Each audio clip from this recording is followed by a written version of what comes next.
My next question is about the admission requirement. Yeah. What's the general requirement, especially for international students? Their past credentials, their language ability, or their background, or their age, Yeah, great question. So anyone who's interested in this, kind of the basic qualifications or admissions requirements are that they have to have completion of secondary school, so a high school diploma, anything that would be equal to a Canadian grade 12 secondary school diploma.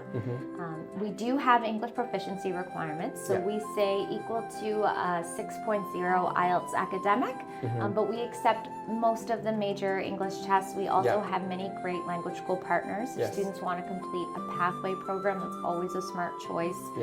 They can get prepared for the Canadian classroom that way. In addition to English and the high school, for age, we don't really have an age requirement. However, both of the ECE and CCA programs do require police background checks because they're dealing with a vulnerable population. So most people have to be 18 to get that kind of check done. And also, if they are looking ahead towards that immigration stream and thinking they may wish to apply for that after, the ages for that stream are 19 to 55. So they would have to fall within that range. For each program does have special requirements based on the program.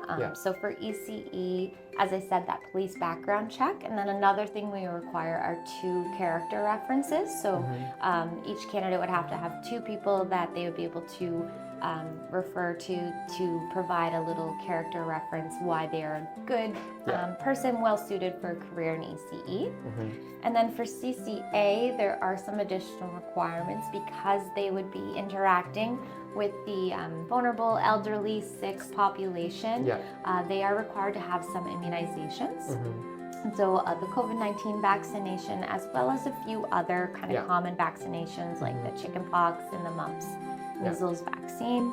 And then the CCA program also does have one of the mentorships is a home care mentorship.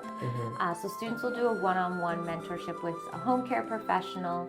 That is when the patients still live in their homes, and so they do have to drive between the patients' homes to complete the required 40 hours. So they need a driver's license. So they need a driver's license, and they will need access to a vehicle. They can rent a vehicle.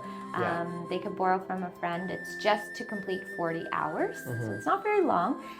But home care is also a great potential employer, an employment option for CCA graduates when they're done. So it's good they get that exposure, and if they get a car for that, they may use it for that employment later on too.